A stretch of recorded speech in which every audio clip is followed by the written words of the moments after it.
Okay, so now let's us move ahead with our second topic, that is study designs and preventive measures in PSM. So this study design and preventive measure, the first question they are telling, 18 number question is penicillin injection for treatment of rheumatic heart disease is which level of prevention? Okay, the questions most frequently in this topic comes from here, that is the level of preventions. ठीक है, so level of preventions के बारे में बहुत सारे questions पूछे जाते हैं. So यहाँ पे देखो फर्स्ट दिया हुआ है ऑप्शन में the primordial prevention. So let us see what is primordial prevention. So primordial prevention is the prevention that generally before the emergence of risk factor. ठीक है, the prevention that is applied before the emergence of risk factor means yet the risk factor had not emerged but we are already taking prevention, so that is nothing but primordial prevention.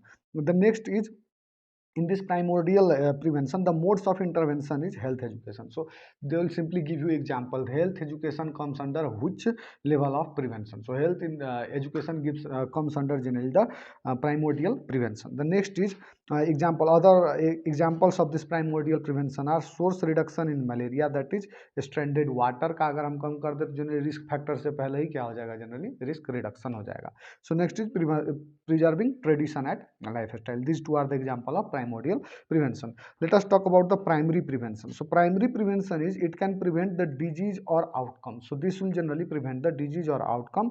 And if we talk about the primary prevention, the risk factor present but there is no disease. This level of prevention is applied when there is risk factor is already present but the disease has not yet been caused. Mode is health promotion and specific protection. Example like tetanus, toxoid, and all other vaccines. So, this primary prevention, all the vaccinations that come under this primary prevention only. So you must remember this. The next is except BCG, which is used for treatment of generally, except BCG is used for treatment of bladder carcinoma. So in the case of bladder carcinoma, if we use BCG, that does not, normal BCG comes under generally the primary prevention, but this if it is used in the case of bladder carcinoma, because the disease has already been present, we are using in the case of bladder carcinoma, there the disease is already present, so risk factor is only not present but the disease is also present here, so that will not be the example of primary prevention. Next, the usage of condoms, OCP, IUD and sterilization, they generally come under primary prevention. If we talk about this BCG in case of bladder carcinoma, it is generally an example of generally secondary prevention. ठीक है, secondary prevention. Let us talk about the tertiary prevention. So this tertiary prevention, disease in progress और either the disease has been over. ठीक है, disease या तो over हो गया या तो डिजीज स्टिल इन प्रोग्रेस है. Mode is disability limitation and disability limitation and rehabilitation means disease is already. तो मतलब अब हम क्या कर सकते हैं कि उस डिजीज की वजह से जो डिसेबिलिटी हो सकता है या फिर रिहेबिलिटेशन ऑफ डिजीज में हम जनरली क्या कर सकते हैं, मदद कर सकते हैं क्योंकि डिजीज तो ऑलरेडी है. सो that is generally tertiary prevention. An example is crutches given to the polio patients and spectacles generally given for the eye related diseases and physiotherapy in polio. These are generally the tertiary prevention. ठीक है, primordial, primary, tertiary. अब एक देखना है हमको, that is secondary prevention. So if we talk about the secondary prevention, है ना, secondary prevention, it cannot prevent the disease or outcome. Simply it cannot prevent the disease or outcome. This generally disease has been probably started in the body. This is applied when the body in the body the disease has been already started. The mode will be early diagnosis and treatment. So all the diagnosis that comes for many diseases है ना, जितनी भी हम diagnosis करते थे, all will come under secondary prevention. So here you can see example of secondary prevention is all screening diagnostic tests, dots like TB, dots TB में है ना, directly observed treatment short course, the MDT leprosy and PBS and CXR for pneumonia, ACT for malaria, means everything that is generally helping in early diagnosis and early treatment of the disease, that comes under the secondary level of prevention. ठीक है, that comes under secondary level of prevention. Now let us move with 19 number question. A study was done in 3 states to see mean blood pressure. So यहाँ पे answer क्या हो जाएगा? Of course penicillin injection for treatment of rheumatic heart disease, treatment that is nothing but secondary prevention. ठीक है, a study was done in 3 states to see mean blood pressure in each community. Health workers assigned and visited each house of the 3 communities. Mean blood pressure of each community was compared. And what is the study design? So what is the study design? Where the mean blood pressure of each community was generally compared, and for that health workers were assigned and they themselves visited each of the house of these three communities. So means this is mean blood pressure, that is nothing but they are telling about the prevalence of the hypertension in a community. वहाँ पे mean blood pressure ले रहे हैं, they are taking the mean blood pressure. So what kind of design is this? Either this is case control, cohort, cross sectional, or ecological study. So let us study about all these type of generally the study design, then we will arrive to our answer. Let's see. So case control generally कैसा है? This is an observational analytical study, start at present time. It will start at present time, compare cases and controls, means how many are disease and how many are non-disease, that will be compared. It moves backward in the time, that's why it is called as a retrospective study. ठीक है, इसको हम ट्रोहोक भी बोलते हैं. जैसे cohort जो prospective study होता है उसका जस्ट अपोजिट हो जाता है ट्रोहोक. इसको अगर आप पीछे करो COHORT TROHOC मतलब trohoc. So this is generally it moves backward in the time, useful for rare diseases. This type of study, that is case control study, is useful for rare diseases, है ना. Better known to calculate the odds ratio. So the question will be asked odd ratio is generally calculated by, so that is case controlled study. ठीक है, next देखो cohort study. If we talk about the cohort means a group of individuals who share a common characteristics. Compares exposed and non-exposed. We look at the outcome occurrence of disease in the exposed group and non-disease in non-exposed group. ठीक है, और इसी का उल्टा क्या था? Case control, that is true हो. यहाँ देखो cross sectional study. Type is observational analytical study. Exposure and outcome measured at same point of time. Exposure and outcome both are measured at the same point of time. Neither forward neither backward. एक ही time पे, मतलब अभी दिया, अभी assign किया गया, अभी जाके खुद से क्या करना है, वहाँ पे डेटा लेना है. like taking a snapshot of the population, calculate prevalence. Of prevalence study means this is help to this type of study, cross sectional study, helps us to generally calculate the prevalence. Researchers themselves collect data, the main point to be noted. Disadvantage, cannot establish temporality. So what you got here, that they are themselves, health workers assigned and visited each of them, means they are themselves generally collecting the data, and that is in the present time only. And it is prevalence को भी, मतलब prevalence of hypertension check करना चाह रहे हैं, या फिर कोई भी blood pressure related disease they are trying to find. So this is nothing but a cross sectional study. यहाँ से हमको यह पता चलता है कि this is cross sectional study. If we talk about the ecological study में जनरली अगर मैं बात करूँ यूनिट ऑफ स्टडी पॉपुलेशन है, तो all other have individuals. All other जितने भी स्टडी होते हैं सब में क्या होते हैं? इंडिविजुअल्स होते हैं. यूनिट ऑफ पॉपुलेशन है ना, unit of study population, all other have individuals. ठीक है, इकोलॉजिकल में क्या होता है? पूरा का पूरा population. Uses already collected data. This ecological study it uses already collected data, जो पास्ट में कलेक्ट हो चुके हैं वही डेटा से ही निकाल के देगा आपको. Used in nutritional services. ठीक है, this is used in nutritional services. And for ecological study the unit of study is population. All other, जैसे कि क्रॉस सेक्शनल में हो गया, तो एक लोग को 3 कम्युनिटी में जाएंगे तो हर एक लोगों को चेक करना है. So unit of study will be a single person, that is individual to individual होगा वहाँ पे. Which among the following is not true according to control study? So control study में जनरली कौन सा ट्रू नहीं है? देखो ऑड्स रेशियो होता है, इफेक्ट टू कॉज है, इफेक्ट टू कॉज है ना. रेयर डिजीजेज के लिए भी दिस इज वेरी गुड, है ना, ये हमने अभी पढ़ा था, है ना. रेयर डिजीजेज के लिए भी cross sectional is a case control is very good. Case control is generally compare cases diseases and control. So देखो compare cases, that is diseases and control. Compares moves backward retrospective disease, यानी कि retrospective है तो generally cause to effect disease नहीं, effect पहले, effect क्या उसके बाद उसका कॉज क्या था वो पता करना है. So this is retrospective. So effect to cause is right, है ना. Useful for rare diseases. So rare diseases odds ratio भी यहीं से कैलकुलेट होता है. कॉज टू इफेक्ट नहीं, this is not cause to effect. So this will be our answer. Tobacco control law is which level of prevention? Tobacco control law means tobacco control अगर हम कर देंगे तो there will be will prevent the onset of the generally will prevent the onset of certain disease, अगर इसको हम कर दें. सो ये क्या है? हेल्थ प्रमोशनल एक्टिविटी, और health promotional activity is primary level of prevention. Hand washing during कोविड-19 is what type of prevention? कोविड-19 के टाइम पे जो हम हैंड वॉश करते हैं, that is what type of prevention? That is nothing but primary level prevention. Hand washing and social distancing, both of these are generally the primary level of prevention. और primary level of prevention में हमने क्या पढ़ा था? Primary level of prevention में it can prevent the disease. So generally हाथ धोने से और सोशल डिस्टेंसिंग से क्या होगा? Disease can be prevented. Disease can not be cured, है ना. टू प्रिवेंट द डिजीज और the outcome we can just prevent, है ना. रिस्क फैक्टर ऑलरेडी प्रेजेंट है, पूरे के पूरे उसमें प्रेजेंट है. अब आपको उससे बचना है तो जनरली आप हाथ धो, है ना. So this is generally primary level of prevention. Let's move ahead. Hand washing during कोविड-19 is what type of prevention हो गया। Relative risk estimation from, so relative risk देखो कोहोर्ट स्टडी से हम तीन चीज़ें निकाल सकते हैं, याद कर लो, relative risk, attributable risk and population attributable risk, this three things can be found out from the cohort study. So cohort study में देखो रिलेटिव रिस्क जिसको हम रिस्क रेशियो भी बोलते हैं, the formula for this is incidence in expose by incidence in non expose, ठीक है, incidence in expose by incidence in non expose. Attributable risk की अगर हम बात करें that is incidence in expose minus incidence is in non-exposed by incidence in exposed into 100, so this is attributable risk. And population attributable risk will be generally incidence in total, that is incidence IT, that is incidence in total minus incidence in non-exposed by incidence in total into 100, this formula भी आपको याद रखना है। Let's move ahead.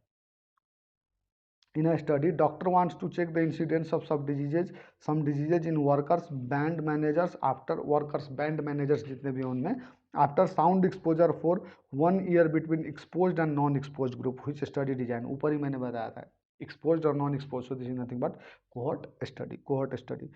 A doctor is doing a clinical trial in which there is a error in clinical over reporting of diseases in one group. The selection bias removal can be done by, so bias वगैरह के बारे में, so देखो techniques to eliminate the bias, कौन कौन से technique हम use कर सकते हैं, देखो blinding, not binding, it's blinding. So techniques to eliminate the bias, first technique is blinding. Blinding में सिंगल ब्लाइंडिंग क्या करता है, where the subject is unaware, the subject is unaware, this is single blinding, blind कर देना है, मतलब blind सच ही नहीं कर देना। Blinding means if the subject is unaware, means only the subject is unaware, that means कि सिंगल ब्लाइंडिंग है। If both subject and investigator are both are unaware, so that is double blinding. And if subject, investigator and analyser all are generally unaware, then it is called as triple blinding. So this is nothing but best form of blinding. क्या होगा यहाँ पे, आप ही बताओ कि तीनों अगर तीनों में से किसी को पता नहीं है तो ऑफकोर्स जो रिजल्ट आएंगे तीनों में से वो कहीं पे भी ऊपर नीचे नहीं हो सकता है, जो रिजल्ट क्या होगा वो बेटर रिजल्ट होगा। So best form of blinding is triple blinding. Most common form of blinding is double blinding. Most common form of blinding is double blinding. RCT यानी कि सेकेंड मेथड जो हम यूज कर सकते हैं to eliminate the bias is randomised control trial, RCT. इसमें generally study group में क्या होते हैं, पेशेंट्स होते हैं divided into A and B, treatment and control group, then followed up. Type ये क्या है, एक इंटरवेंशनल स्टडी है, always prospective in nature, unit of studies individual. Ecological study छोड़ के बाकी सब में क्या होते हैं, इंडिविजुअल्स होते हैं, यू मस्ट रिमेंबर। सो यहाँ पे देखो, a doctor is doing clinical trial in which there is an error in clinical over reporting of the disease in one group, the selection bias removal can be done by randomisation. Randomisation will be the answer है। देखो कैसे, एक और चीज मैं आपको बताता हूँ, techniques to eliminate the confounders. What are the different techniques to eliminate the confounders. एक होता है matching. So in matching it is done in case control study. Matching is done in case of case control study. It eliminates only known confounders. known confounders ही वहाँ से होंगे। Randomization की मैं बात करूँ, eliminates both known and unknown confounders. Stratified randomization generally it is the best method to eliminate the confounders. And restriction if smoking is a confounder, we restrict our study to only non-smoker. So that is restriction. And next is multivariate regression models best for multiple confounders. ऐसे cases जहाँ पे multiple कन्फाउंडर्स है वहाँ पे हम generally multivariate regression models can be use. So यहाँ पे देखो randomisation eliminates both known and unknown confounder, so this will be the best for this option, ठीक है, रैंडमाइजेशन, ठीक है, रैंडमाइजेशन। अभी नेक्स्ट देखो, let's move at best quantitative method to study previous research study. Previous जो पहले हो चुके हैं उन रिसर्च स्टडी को अगर हम करना है तो that is nothing but meta analysis. Meta analysis को हम क्या भी बोलते हैं, meta analysis is called as analysis of analysis, क्योंकि जो पहला वाला रिपोर्ट है उसको एनालिसिस कर रहे हैं और वो रिपोर्ट जब हुआ होगा उस टाइम पे भी तो किसी ने एनालिसिस किया होगा। सो उस एनालिसिस का again analysis, that is nothing but meta analysis. So it is called as analysis of analysis. Analysis of multiple study together, multiple too many types of study are just analyzed together leads to estimate the magnitude of the effect. It lies at the top of the evidence based medicine pyramid.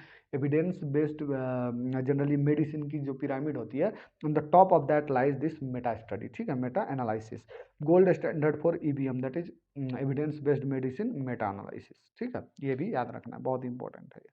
A researcher was conducting a study in relation of depression associated with history of social media usage. One group had social media users with depression and another group had social media users with without depression, यानी कि जो depression के साथ वो क्या हुआ cases हो गए, जिसको डिप्रेशन नहीं हुआ वो क्या हो गया कंट्रोल्स हो गया. Which type of study design is, so cases and controls, बस वो पकड़ना है हमको word. So cases and control are used in case control study focused on a problem that has already happened. So media uses की वजह से already happen हो चुका है ना ये problem. So that's why this is a case control study.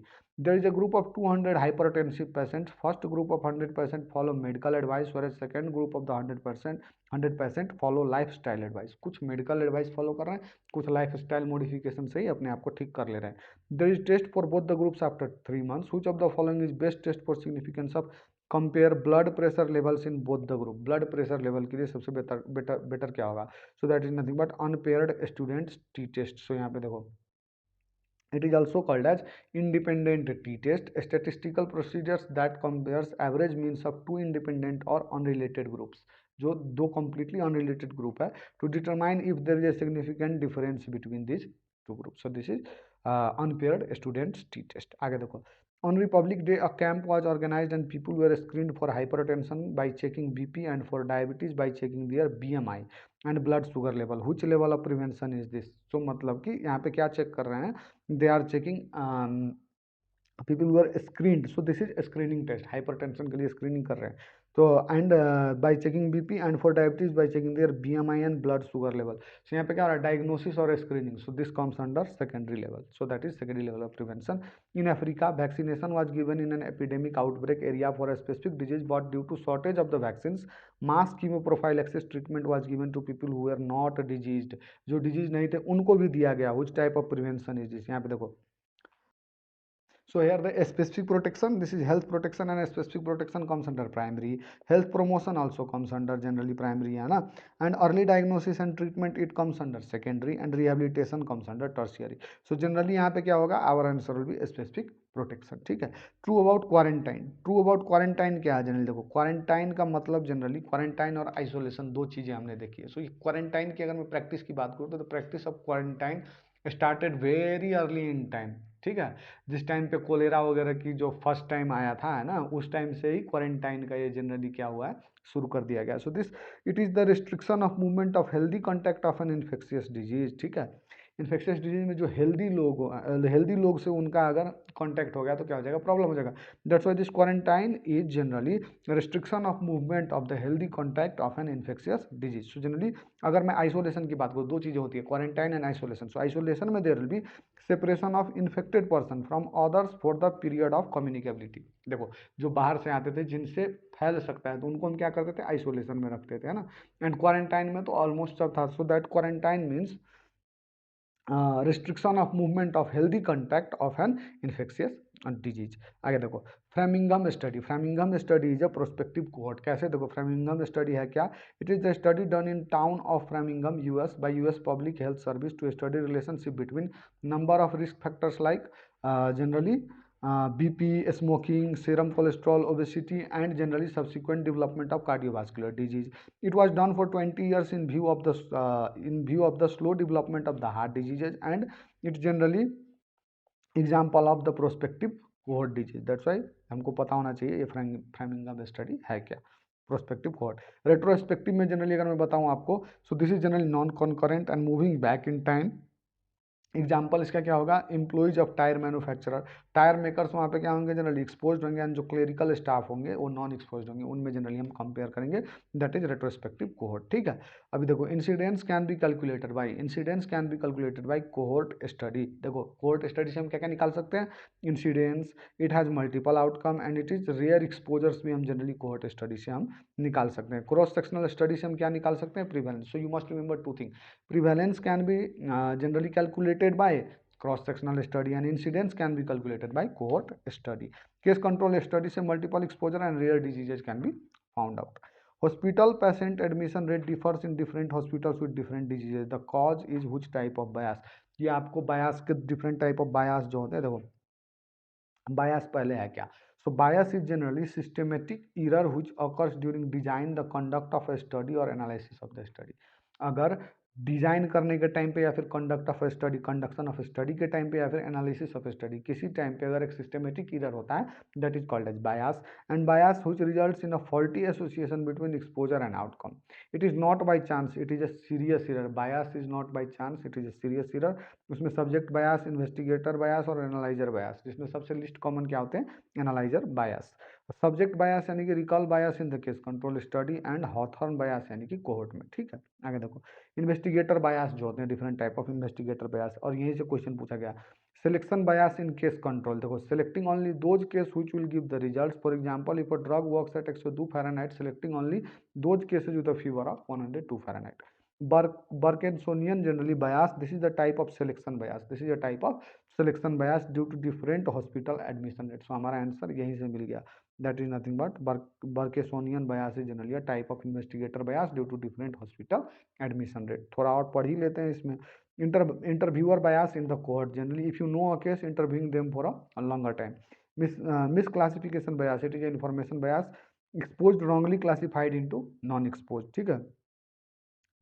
Pygmalion bias, a type of investigator bias, increased motivation by teacher increases the performance of in students, so this is a Pygmalion bias। Golem bias generally क्या होता है, increased motivation by teacher decreases the performance। कभी कभार ज़्यादा motivation आप देख लो ना, motivation देखते ही रह जाओगे and you will not go to read your notes, और आप नोट्स अगर नहीं पढ़ोगे सिर्फ मोटिवेशन से कुछ होने वाला, सस्ता मोटिवेशन से कुछ भी नहीं वाला, यू हैव टू डू। ठीक है, so this is generally Golem bias. आगे देखो relative risk calculation is done for R P A R, ये सब चीज़ें हम कहाँ से कर रहे थे, कोहॉर्ट स्टडी से कर रहे थे। आगे चलो, what is true about the double blind trial, हमने ऊपर ही पढ़ा था। डबल ब्लाइंड ट्रायल में patient does not know what is he getting. ठीक है, डबल ब्लाइंड में यहाँ देखो मैंने आपको डबल ब्लाइंड पढ़ाया था, subject and investigator both are aware, subject and investigator both are aware. So investigator subject यानी कि पेशेंट, तो सब्जेक्ट क्या है, subject does not know what is getting, subject is getting both placebo and medication, नहीं ये नहीं होता। Patient does not know what he is a part of clinical, that he is a part of clinical trial, नहीं वो होता। Patient ये भी नहीं होता, because patient getting double treatment, नहीं ये भी नहीं होता। सो आवर आंसर भी patient does not know what is he getting. Primordial prevention means, primordial prevention, so primordial prevention means prevention of emergence of risk factors of the disease. ठीक है। Immunisation is which type of prevention, immunisation यानी कि generally all the vaccine वगैरह जितने भी होते हैं, so that is immunisation is primary. यहाँ पे देखो मैंने आपको बताया था इम्यूनाइजेशन, देखो health promotion and specific protection, tetanus toxoid and all other vaccine, ये सब इम्यूनाइजेशन शेड्यूल में आते हैं। So all of these are primary level of prevention, so these are primary level of prevention. Relative risk is estimation from R, ये कहाँ से आता है, कोहॉर्ट कंट्रोल स्टडीज। अच्छा ये तो मैंने पहले भी करवा दिया।